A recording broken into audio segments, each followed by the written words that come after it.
fucking hell, I get the name wrong. I mean, what a great Let's hope that bit wasn't actually on the stream, eh? Welcome to the Fresh Air Sci-Fi Show. And apparently we have no cameras coming through either on... We're not doing too well now. No, what's going on?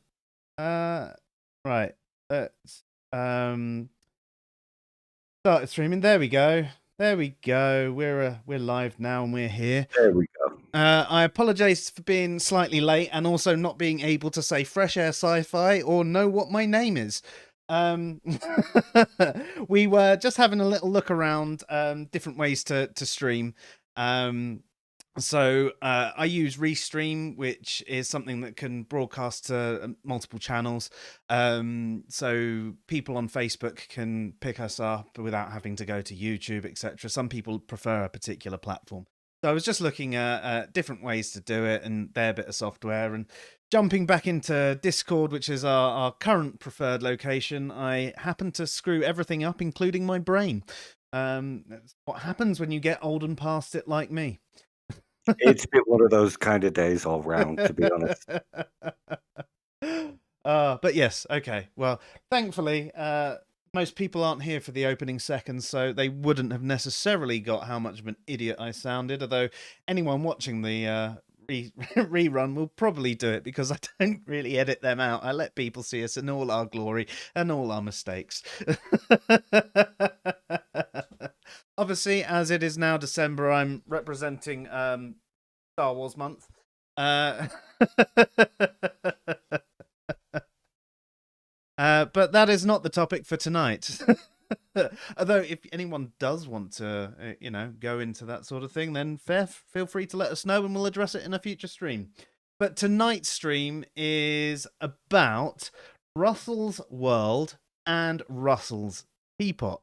Now, as we said in the comments on the event, a lot of people know what Russell's Teapot is, but not many know Russell's World. So, Dave, would you like to explain that one for us? Yep.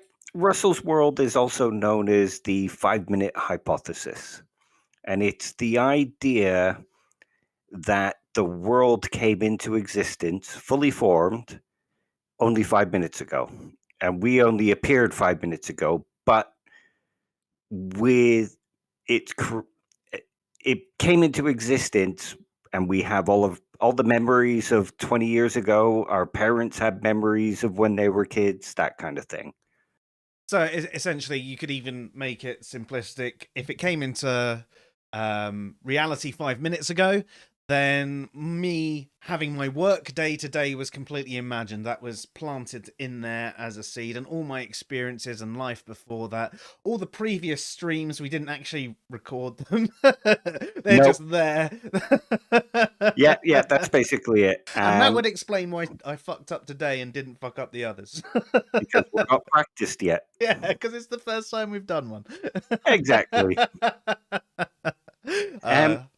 It comes from Bertrand Russell's book, The Analysis of Mind, that he wrote in 1921.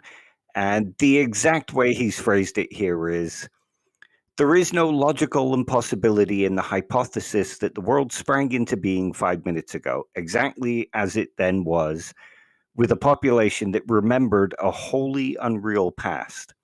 There is no logically necessary connection between events at different times. Therefore, nothing that is happening now or will happen in the future can disprove the hypothesis that the world began 5 minutes ago. Yeah, I mean, I suppose it's entirely possible. It's one of the things that I've heard like young Earth creationists say with their, God just created the world to make it look old. It's not actually old. Oh, and Opie's just chimed in as well. And is saying, yeah, fossils are there to make the world look old. Yeah, I mean, we're on the same train of thought there.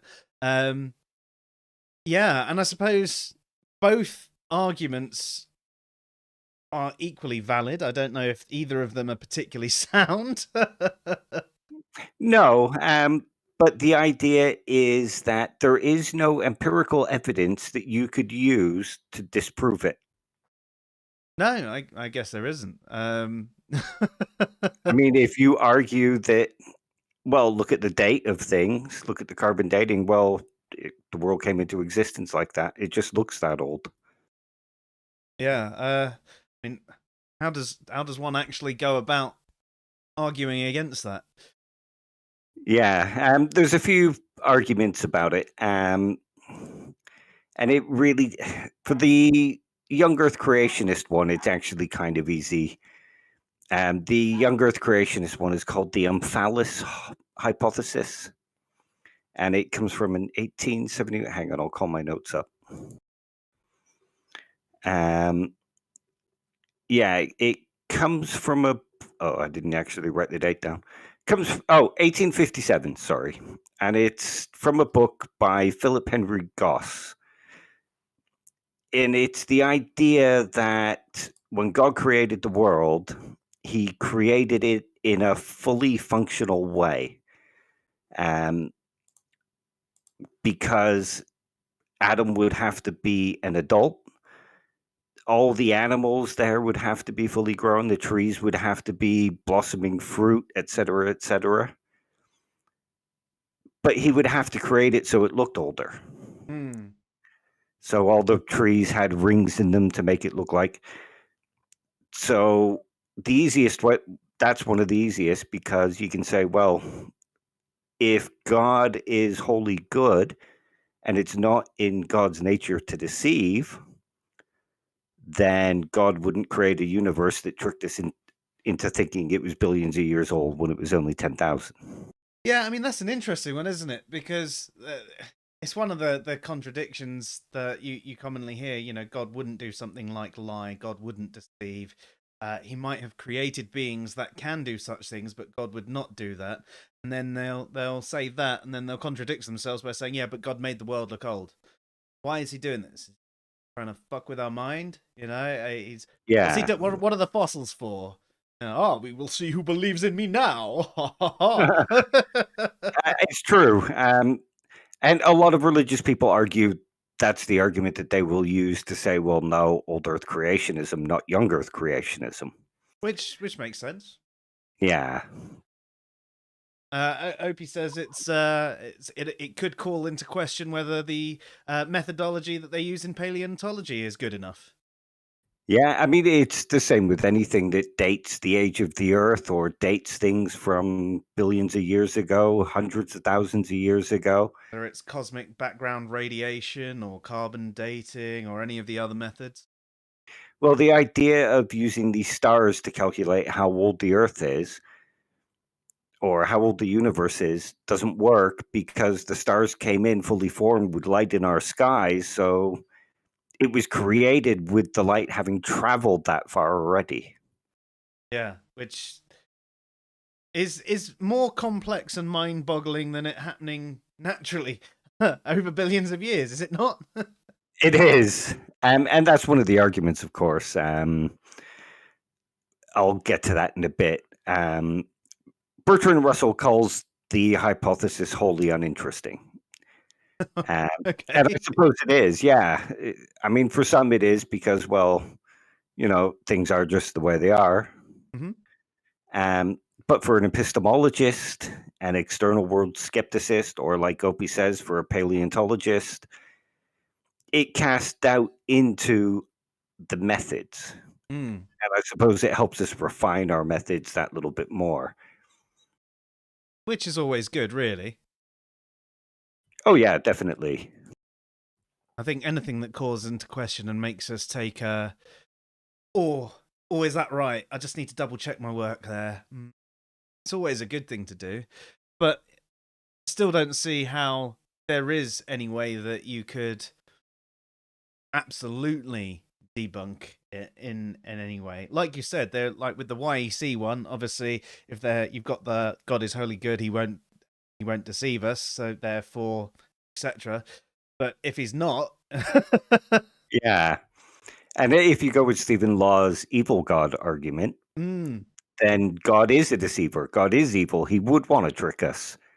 So yeah, I suppose it depends on the kind of God you follow, obviously. I mean, what if it's Loki? What if Loki created us? Yeah, well, if he did, he'd definitely be fucking with us more. You'd have Yeah. there'd be a mass pandemic, and people would be out there saying it's not real. You'd have someone like Trump in power. Oh shit. Yeah. We have an evil god. I mean, this one is sort of like something like the brain in a vat argument. Um, Useful for skepticism, useful for figuring out thoughts and ideas. Most people won't pay attention to it. Or like the film The Matrix. Mm. Any illusory world that's created well enough will seem real. Yes, and my general thoughts on the brain in the vat sort of argument is along the lines of, well, this is our reality, this is the way it appears, this is the way it works, so we may as well deal with the reality that we've got, because what if we did find out that we were just brains in vats? What would that change? Nothing, except probably more of an existential crisis. Yeah. It'd make you worried about being unplugged. Yeah. But So yeah, the same thing with this, if the world did come into um, existence 5 minutes ago, I suppose, well, okay, but do all the things still work, or do all the dating methods still work as they ought? If we go 5 minutes from now, 100 years into the future, is it going to say that we've moved another 100 years on? If it does, well, okay, then everything still works as it ought. It's meh. yeah. And that, to be honest, there is a response similar to that in the popular approach. Um, Sort of. Um, there's three sort of popular kind of rebuttals to the hypothesis. The first one comes from Norman Malcolm, and it's one of the most widely known arguments against Russell's world. His argument is that the hypothesis requires that the newly created people should make judgments about the past, and all of those judgments will be false. And it would be impossible that all of our judgments about the past would be false.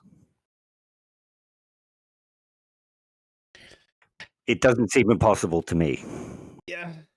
I mean, if you are given a story, it could be completely fictional, but you're told it's true, it happened in history, it happened exactly this way, and you make judgments based on that, your judgments are still valid. You're still basing them on evidence, even if the evidence is not true. So if we've got this fake history, but we're basing our judgments on it because that's the way things would happen, everything still works, doesn't it? So if everything does work the same way and we're basing our judgments on this history and we go, right, well, we've got to try and avoid that, it doesn't mean that actually the judgment is false. It's just that it was based on something that happened. It would still kind of be a false judgment because you would be judging it as real. You would be judging the age of the Earth as 4.9 billion years old when it's actually only 5 minutes. Yes, no, I understand that. I was probably thinking along the lines of more like moral things and experience things. Learning from history, okay, you wouldn't actually be learning from history because it only happened 5 minutes ago in reality, and it's just a story. But you could still make an accurate judgment based on, well, we've seen this through multiple studies. Okay, the studies aren't real, but actually they fit into the world and it all works. So your judgment would still be correct, I guess, even if based on something that wasn't real, because it was designed to be real.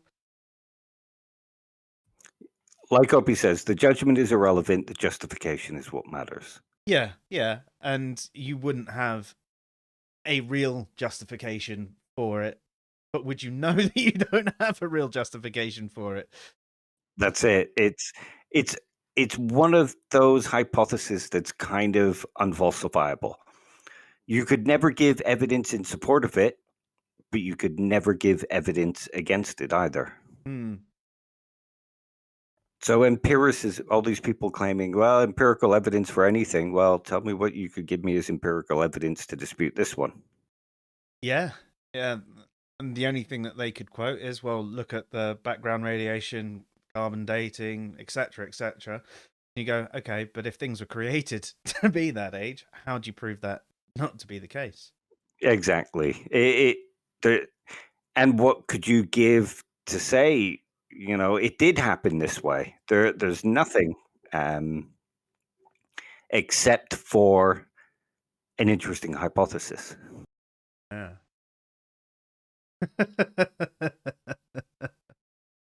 Yeah. Okay. The next argument against it was originally put forward by Marcus Singer in 1963, and it's been endorsed since the 70s, starting with philosopher Don Locke.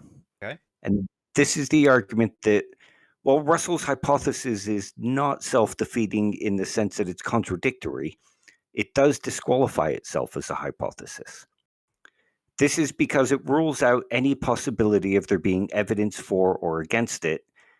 It's framed in such a way that it begs the question, and any question that makes it logically impossible to give an answer to must be a senseless question.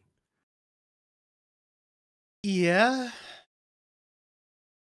But if we don't have the ability to test that now, does that mean we will never have the ability to? Does that mean that if in the future we could actually prove without a doubt because of something, the question goes from being senseless to sensible? I suppose it would, but again, what kind of evidence could show this? Well, at the moment, nothing I can imagine. I mean, I'm still stuck on, well, all of our dating methods show that this is it, and this is the way it works, and everything works off of those dating methods. Um, yeah, you're stuck in limbo again, aren't you? Yeah, exactly. And that's one of the clever things about the hypothesis. And I mean, with the memory one that we just spoke about, Mhm. all false judgments. If you change the hypothesis so that the world came into existence in 1980, then you remove that all of our judgments are false judgments about the past because we've been here 20 years. So we would have formed. Yes. Oh, yeah. I'm old. It's been a long day. Um, See, my dating methods are terrible. Um, so we would have formed proper judgments about the past for at least the last 40 years. Yeah, fair. So that removes one of the things. Whereas this one, I suppose it disqualifies it as a hypothesis, but it doesn't really take away the problem of justification if it is true. No, I still don't know how we would go about proving it true or false either way, which is bloody frustrating. I don't like things like that. They can be fun to think about, but you can get bloody lost thinking about them too. Oh yeah, most definitely. It's sort of like the brain in a vat. Yes, it's a good skeptical exercise. Does not being able to answer it really change anything? No, It does for certain fields, like Opie's field, paleontology. It brings into question dating methods and stuff. But for the average person, something like this doesn't really change very much. that's fair. Although, if you're gonna talk about being a skeptic and an empiricist, you probably should be thinking about questions like this.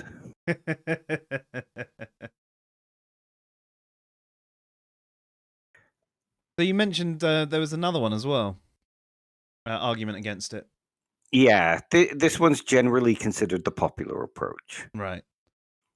The popular approach is that we can use language to selectively discount the competing hypothesis.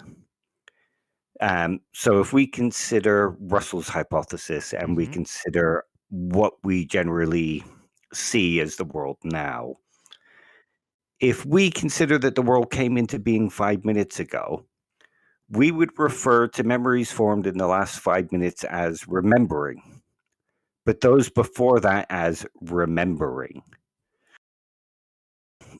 there's a slight linguistic difference there. Yeah. This linguistic change offers no theoretical benefits over the traditional hypothesis and raises no different expectations in someone that hears it. So basically, the actual act of remembering Hmm? is the same in both of those instances.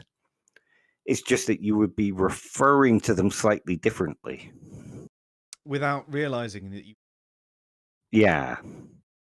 So distinguishing things as remembering and remembering makes a distinction that has no practical use or application. And there is no distinction between the two types of remembering beyond the actual hypothesis. Yeah, no, I mean, that makes sense. That is similar to what I said about brain in the vat. We're in our reality and things work, and same thing with the dating methods. If they work, even if they're not real, but they work continuing on, and we can base all of our calculations off it and everything like that, it does make no real difference. So even if it is true that the world was created 5 minutes ago, it doesn't really matter. No. And without somebody actually bringing up the hypothesis, there would be no reason to actually think of it in that sense. Makes a lot of sense. So making the distinction does nothing to actually prove the hypothesis, and it doesn't offer us a way of falsifying the hypothesis. So adopting the hypothesis demands us to make sort of trivial, needless, and wasteful distinctions, meaning that simplicity and economy of language appear to vindicate the acceptance of the standard hypothesis over such alternatives. Yeah, fair. Yeah, so it just seems more economic to simply ignore the hypothesis and carry on just with the standard hypothesis. Yeah, that makes sense.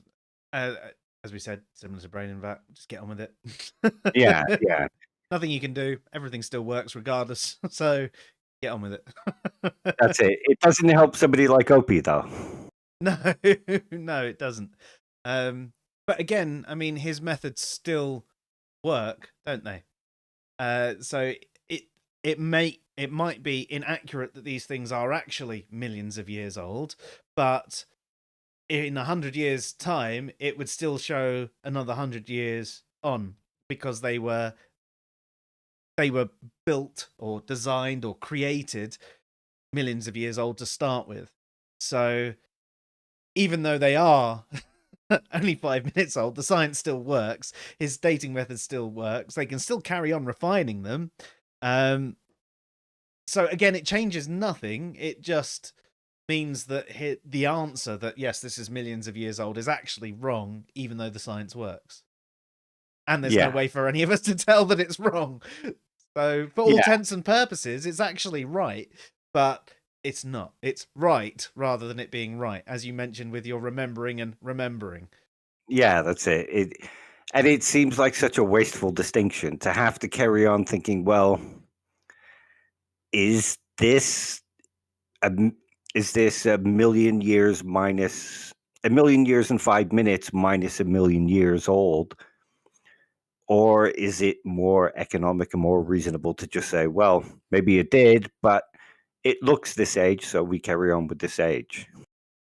Yeah. But Yeah, it does mean that people who are doing the aging will keep calibrating their techniques and keep looking at their techniques. So it's still important to think of ideas like this. Yeah. Yeah, and it is, as I said at the beginning, it's always good to have something that gives you pause for thought and makes you just check things and continuous improvements to everything. But yeah, fair. Are there any other arguments against it? This one's not so much an argument against it, but an argument for why it's not irrelevant, like Russell called it. And this is to do with morality. So while there might not be crucial evidence against it, there can be crucial consequences from it. That's So, like I was saying earlier about our judgments based on history and whether we should do this or that to people, but actually there's no real history, but it still works anyway, doesn't it? yeah, sort of. Um, Imagine a cook working in an old people's home. Now, this old people's home has come into being 5 minutes ago, Right. and the chef can remember putting poison in food, and his assistant can remember putting poison in food, but it's remember rather than remember. And the world has come in fully formed in such a way that the resident eating the food has already eaten most of it with the poison in it. Who's responsible for the poisoning of the resident? Yeah, that's an interesting one, isn't it? I mean, you could almost tear this one off onto the hard determinism and its effect on morality as well. Um, yeah, or you could take it down the path of, if someone has no memory of doing something, but they definitely did it, are they still responsible as well? You know, Exactly. um, And the thing is if we ignore the fact that it's 5 minutes old and we just go by what they remember, then they're guilty and we yeah. should punish them. And they're deserving of punishment. But if the world came into being with that scenario already acted out, are they worthy of punishment? Oh, that's interesting. I suppose, yeah. Where you think about it like a computer simulation, you know, and there's NPCs. We're all NPCs, every single one of us, and so we've got our back history, and there you go. It's been programmed that you've done this thing. You haven't actually done it, but you've, yeah, You've got all the memories and everybody else has the memories of you doing it, but you didn't actually do it. yeah. That's a tough one, isn't it? Um, have you been created as the sort of person that would actually do that, or, you know, is it something that you are going to do again if you feel that you can get away with it this time? Are you going to do it again next time? If so, then maybe the moral thing to do is to stop the person doing it before they actually do it themselves in the future. Yeah. But they still haven't done it, and that's one of the issues. So, from a protecting people in the future, I still think that you need to sort of have that cut-off thing. But if they didn't actually do it, they haven't actually done something wrong. It's where it gets really complex, isn't it? It's like, as I was mentioning before, if someone did something wrong and then they had bump on the head or whatever and had a complete personality change, and they had no memory of their entire life, all they can remember is roughly how to speak and not shit themselves, shall we say, are they still accountable for what they have done, all the wrongdoings that they've done wrong? And then, regardless of what your question is, what your answer is, should I say, if they then 10 years later suddenly have another bump on the head and revert back to who they are Do they? they be Yeah. See, philosophy is fucking interesting. It is. It is. I mean, this is the sort of shit that's kept me up at night my entire life. I'm glad that we can have a conversation about it, and other people can be burdened with the pain as well. It causes me no pain. You know why? Because I go Occam's razor. Oh, that's one that's misused. Oh, Dave, we've lost you. Don't know what's going on at the moment. We've had a couple of streams recently where we've randomly lost you. I don't know if it's my end or not. It shouldn't be. Say it shouldn't be. I have had some issues with my ISP recently.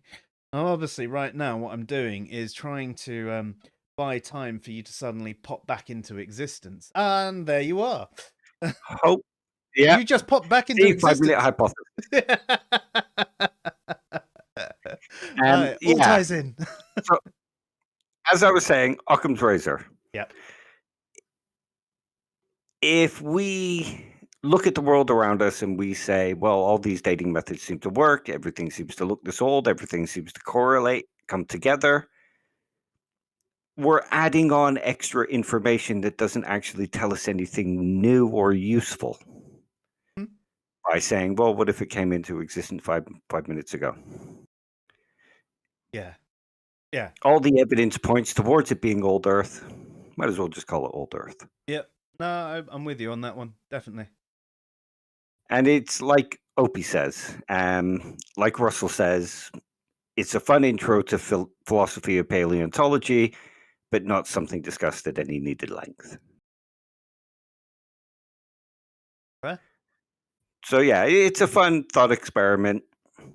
And if you call yourself a skeptic, you probably should be thinking about ideas like this, even if not to take yourself seriously or take the argument seriously, but to look into justifications, look into problems with empirist, kind of verificationism, evidentialism, that kind of thing. No, that makes a lot of sense. I think all the thought experiments are actually really good for skeptics to have a think about and not to instantly dismiss. I mean, there was a big conversation that came out. I was chatting to, I think, the Honest Atheist on Twitter, and he was like, "Are there any good arguments against physicalism?" So I brought up Mary's Room and a couple of other ones that we were discussing recently. It was quite nice that actually we just had those discussions, so it was all fresh in my mind, and it was like, yes, well, yes, there are. Show off. I know things. Thanks to Dave. Well, there's one more to do with Russell's world. Oh yeah. And this is from Joseph Wayne Smith and Sharon Ward. The major defect with Russell's world type hypotheses is a methodological one. Hmm? They leave totally unexplained the mechanisms by which the universe sprang into existence, nor do we have any explanation beyond magic and fantasy of how it is the case that the world is as it is. The evolutionary theory does not rule out the possibility that we can obtain knowledge of how the world came to be as it is at the present. So Russell's world-style hypotheses fail to achieve any kind of satisfactory sophistication as an explanatory hypothesis. Yeah. Yeah, I suppose. Opie says Occam's razor should be the hypothesis with the least number of unjustified assumptions. So a hypothesis with more theory-laden scaffolding supporting it, the better. Which is you're right, Opie. I mean, it's one of those things which I actually quite see used inaccurately online sometimes. Is the fact that some people go, oh well, Occam's razor this, and actually they're almost going between a dichotomy of something that there's an equal level of justification between the two, and they're putting their bias towards that, and actually there's no real distinction between the two. So if you were to say something like the 5-minute hypothesis versus a brain in a vat, both of which have been discussed tonight, for both of them are equally unjustified in that sense. So realistically speaking, we've got the third option, which is actually the world is as it is. Yeah, I noticed you're going there. It's all right. I had a long chat about Occam's razor with myself, Dave. I noticed Opie just posted just as my internet went off. Is it actually your internet that's causing the problems at the moment? I was worried Looks it was like mine. No, mine just keeps disconnecting. Dare it. We might have to do videos beforehand and then post them and just watch the stream and interact. Yeah, that's no fun. No, it's all right. I can talk cod shit for hours, so if it happens, I'll just make shit up, Well, we could also then edit it out, people not remembering their own names. No, because that actually worked for I can't actually edit it out now because it actually worked for the video for the 5 minutes hypothesis. So I have to leave it in. Exactly. Ah, damn it. See, I mean, it's one of the things that in some respects is enjoyable about this, but also there's, we're here in all of our glory, should we say. Whereas at least with the podcast, we we get to slice it out and we sound really professional and like we know what we're talking about. then you see us on this sort of thing. We're very professional. What are you on about? Look at my haircut. That screams of professionality. You're definitely streamlined. Yeah. I've got glasses to make me look intellectual and everything. They definitely work. I'm not so sure about that. Reading is hard. It's also good because I can always catch a glimpse of when you're looking at porn as well.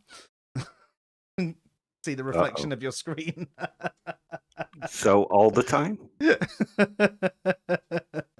You and that Belle Delphine.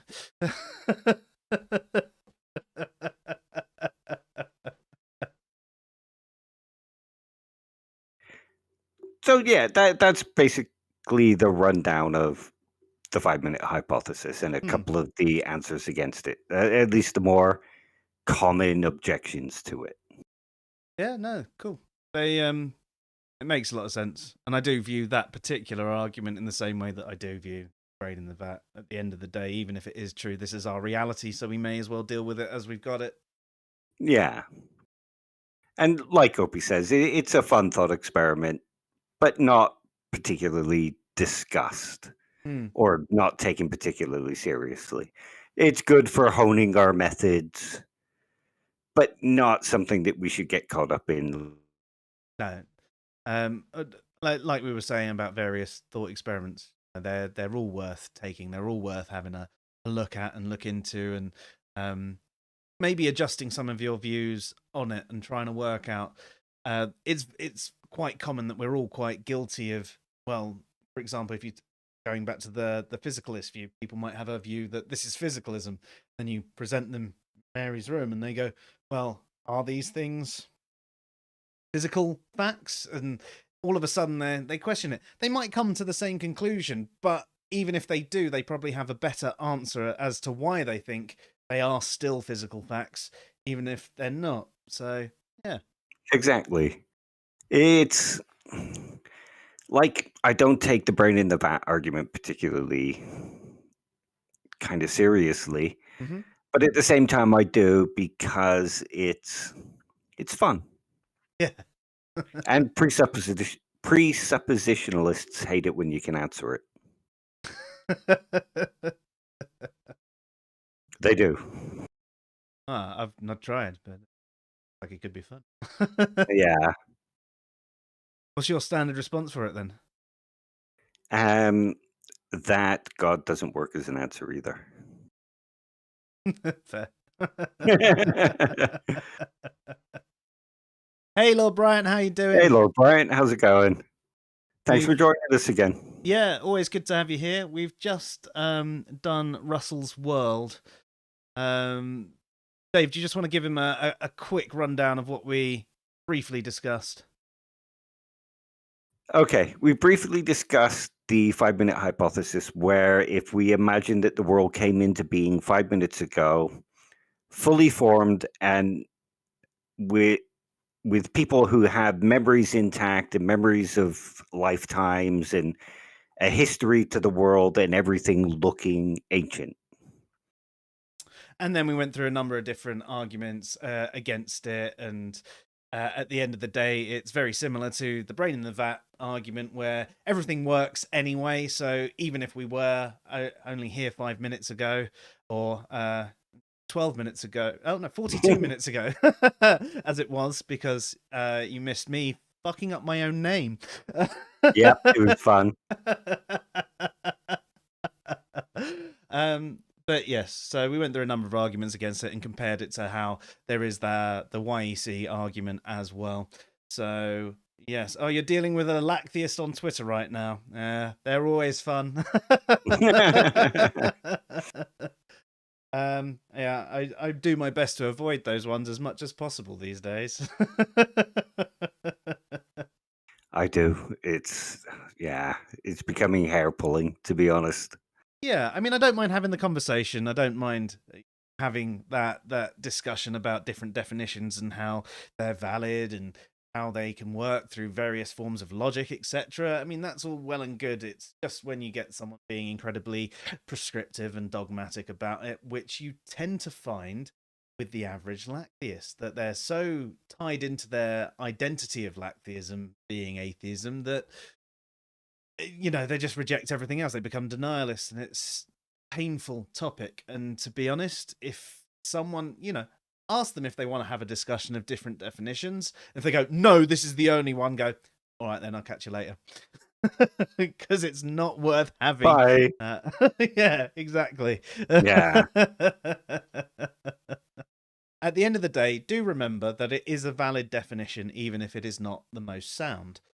Because that is the way language works. I mean, to be honest, you could turn around and go, well, no, an atheist is just someone that eats cheese sandwiches. And, there you go. That's technically another valid definition, because that is the way language works. It's not the most logical use of the word. It's not the most well understood use of the word. But at the end of the day, there's no point in getting into a heavy conversation about it. There is utility to the lactheist definition. As much as I dislike it, it's there. So anyway, apart from that segue, having just covered off Russell's world, we're moving on to Russell's Teapot. Yeah, this is the one that most atheists will be familiar with because it's thrown out quite a lot. People say, well, you should, you don't believe in a teapot orbiting Jupiter or what have you. Yeah. Hang on a minute while I call up my notes again. I'm getting good at this notes thing. Okay. Bertrand Russell first put forward this analogy in 1958 as a challenge to claims that positive atheism is irrational since nobody can disprove the existence of God. As he put it, nobody can prove that there is not between the Earth and Mars a China teapot revolving in an elliptical orbit. But nobody thinks this sufficiently likely to be taken into account in practice. I think the Christian God is just as unlikely. Yeah, no, it's interesting. I was actually reading a little bit about him. Sorry, another segue. That he says actually he probably fits the definition of an agnostic better than an atheist, but for all intents and purposes, utility atheist. I think that's going through the whole distinction between being locally atheist and globally agnostic to all God. Yeah, that's pretty much how he was. Yeah. So with the typical theistic deity of Christianity, etc., he believed that one didn't exist, and probably because of all the logical inconsistencies with it. But yeah, and I suppose that's sort of what he shows with the teapot. But really, it's not the strongest argument, especially as he's invented it with the intention of it being ridiculous, hasn't he? Well, yeah. But it isn't used as a counter for the Christian God. Mm-hmm. What it's used is, have you ever seen those theists that argue using the circles? All of human knowledge is this circle. All of the things that we know fills in this little part of the circle. All of the things that exist is a much larger circle around it. And they say, in order to know that God doesn't exist, you have to know everything in the very large circle. But you only know the little filled in bit. So therefore, you can't justify not believing in God or believing that God doesn't exist. And it was like that kind argument. Neither did he. Yeah, that's fair enough. I mean, it's one of those things you quite often see. Well, if you don't have knowledge of everything, then you're not justified in not believing. I was like, okay, but flip back at you. You don't have knowledge of everything, so how are you justified in believing? If that's what we're doing, if we're talking ultimate knowledge of everything, but actually a justified belief isn't the same as having knowledge anyway. Exactly. That's the point. It's not that you're claiming to know that God doesn't exist. You just believe it. You think that all the things that you currently do know or currently do believe add up to this in the same way that You don't have to know that there's not a teapot in an orbit around Mars to believe that there isn't. You can have justifications for believing that there isn't, like, well, how does a teapot get there? Yeah. Wouldn't a teapot get damaged over the years? What could an asteroid have hit it and it's no longer there? You can have justifications for believing it's not a true proposition without knowing. Yeah, definitely. And I think that's the way rational belief works, isn't it? Whether It is. it's belief, disbelief, or just suspending judgment, it is your justifications for your reasons for believing a particular, or not believing. Well, that's it. Imagine if somebody said to you, well, I'm suspending judgment on the teapot orbiting Mars. You would probably look at them a bit funny and go, well, what makes you think it's possible? Yeah. So, Sorry, Lord Bryant's just said classical theism and deism both make great cases for God. After he left fundamentalism, he embraced deism, thanks to his deist brother in arms, Mr. Brass. I know him on Twitter as well. I'm sure there are plenty of good arguments for and against in any realm.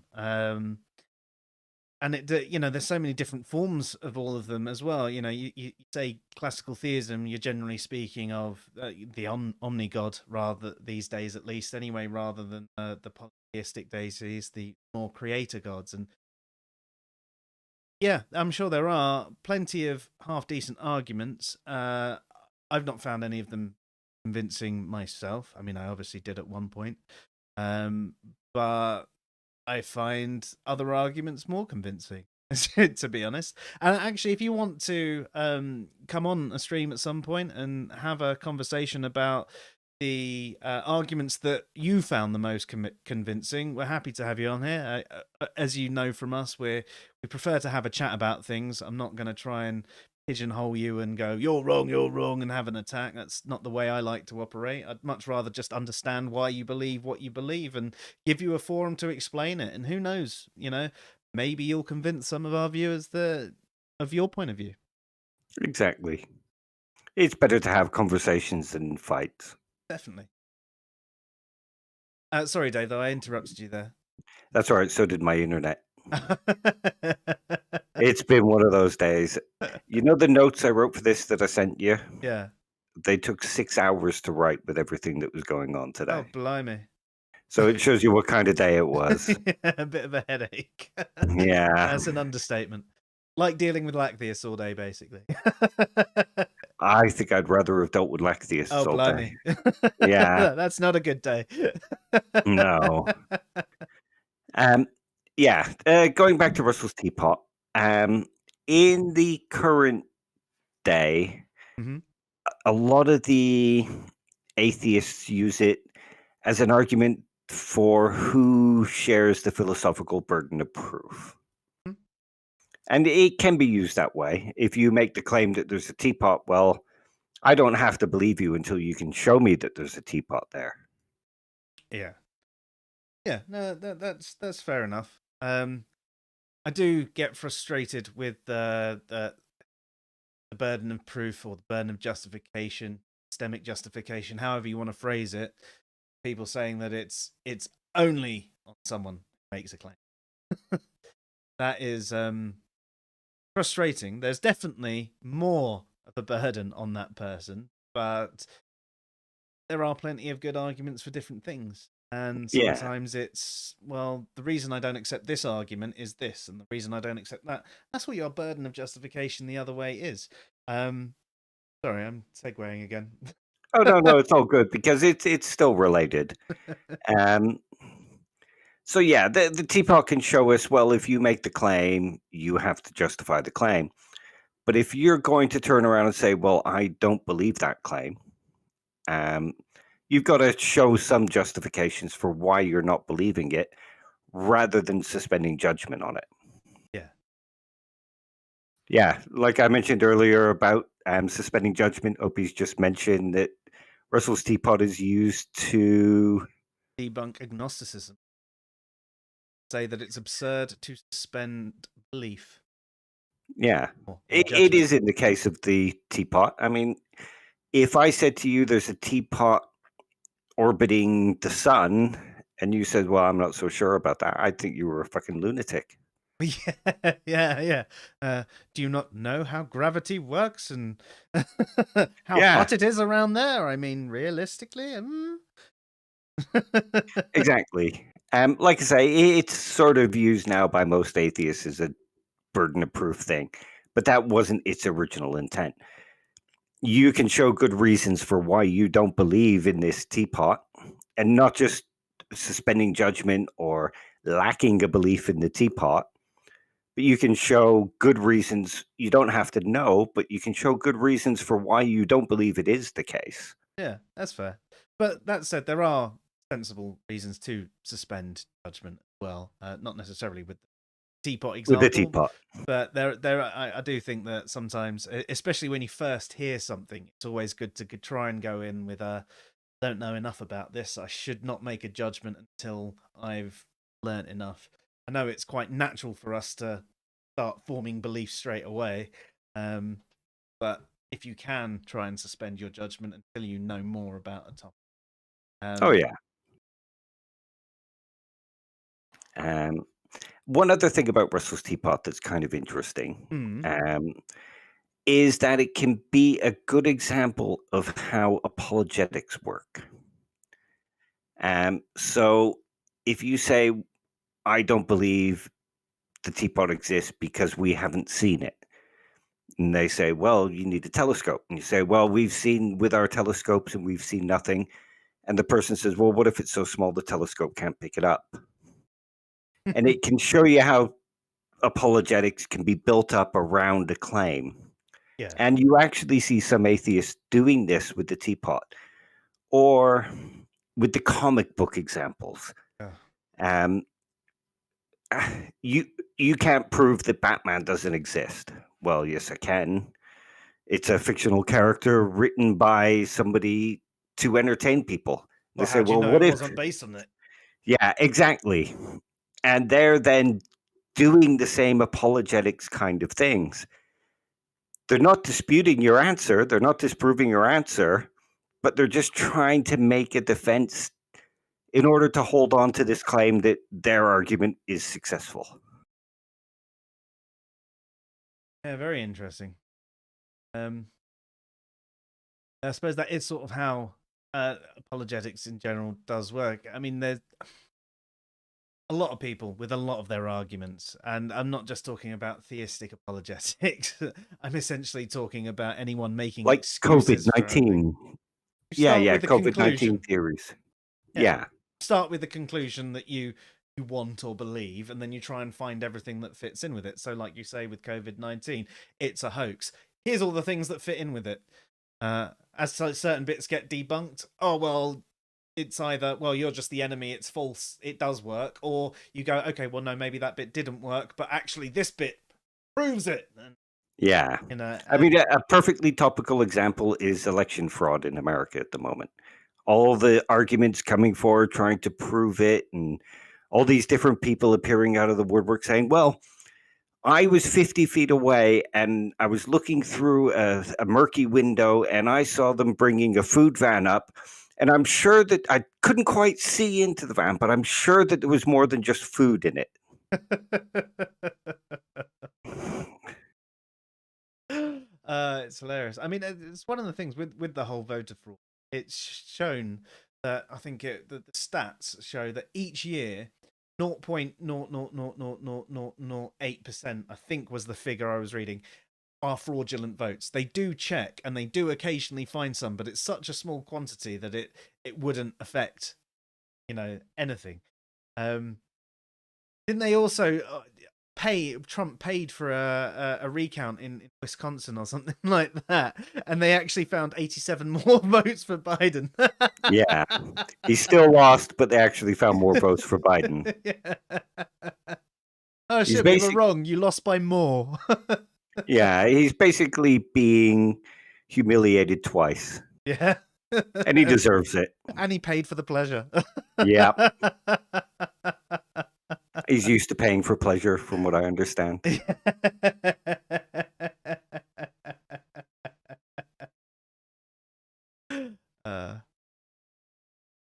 So yeah, that's Russell's Teapot in a nutshell. No, it makes a lot of sense. I understand where the argument comes from and its purpose. I don't think it's necessarily the best argument in the atheist tool belt. It Oh no. can be used effectively, but I don't think it's necessarily used effectively by most. No, like I say, most these days use it as an argument for burden of proof. But it's not particularly effective as a burden of proof argument because it simplifies it that little bit too much. And it's also kind of arguing against its original intent because they're saying, well, I can suspend judgment on this teapot because the burden of proof is on you. Well, that wasn't the original intent. It was to show how ridiculous suspending your judgment on something that sounds so ridiculous sounds. Yeah. There are times when perhaps you shouldn't suspend your judgment. The first time you hear anything, go in with an open mind and suspend your judgment until you've learned enough about it. But there are times where that middle ground is just as ridiculous as believing the wrong thing. Yeah. I mean, if I told you I jumped around the moon or a cow jumped over the moon, Yeah. and you said, well, the burden of proof is on you to show it. Until then, I lack belief that it happened. Well, then you're being an idiot. Yeah. You shouldn't lack belief. You should be going, I don't believe that. And here's all the reasons why I don't believe it. Yeah. Gravity, oxygen, etc. The ability to jump. There's so many reasons why you believe that to be false. You actively disbelieve, not just suspend judgment, aka belief either way. Yeah, no, that makes a hell of a lot of sense.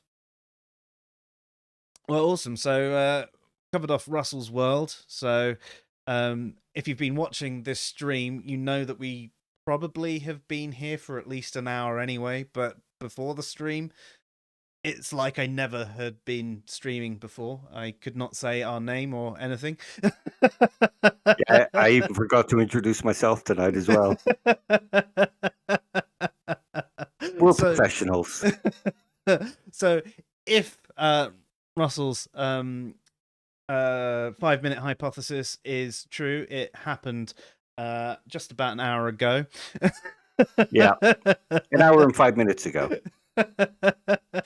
And that's why we stacked it so hard at the start. Yeah. That also means that Russell didn't come up with it. We've just got the memory of Russell coming up with it. Oh man. Or the teapot. And in fact, you know, it might actually be that we just came up with all of it. We just had the memory of someone else. Yeah. Hey Robert, nice to have you here. Yeah, sorry you missed it. It's all right though. I'm not going to edit it out. It'll be here in all its glory. You will see all of our mistakes. People are used to that. We'll get better at it one day. Yeah. When someone takes over the production for us, and we get rid of us. Yeah. Till then, you can enjoy us laughing at each other and ourselves. Best laughter. And other than that, we obviously covered off Russell's Teapot, which was originally an argument against suspending judgment rather than shifting the burden of proof as it can be as today. Other than that, I think we're all good for tonight, aren't we, Dave?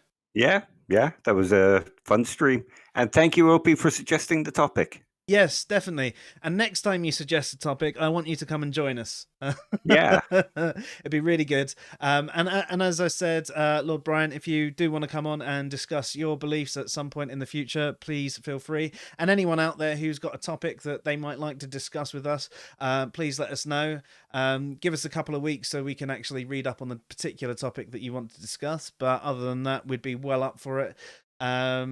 We loved having these conversations. As anyone who's been watching us for any time probably knows that we're not here to fight or outright tell you that you're wrong. We want to have a discussion, understand what you believe. We, especially him, will poke holes in everything, even if he agrees with you. That's just what he does. He's brilliant at it. And oh, thank you. He will get you questioning all of your foundational beliefs, and you will spend a few weeks going, Hey, I had to go through it for the first couple of years of my undergrad. Everybody else has to go through it too. But it's all done in good fun. It is. And it's good to question your foundations. Definitely. Always keep questioning. Right, well, I think that's it for us tonight. We've been discussing Russell's World and Russell's Teapot. I am Joe, as of an hour ago. I'm Dave, as of 5 minutes ago. Have yourself a good night, all. Good night, all. Good night, Opie and Brian, everyone.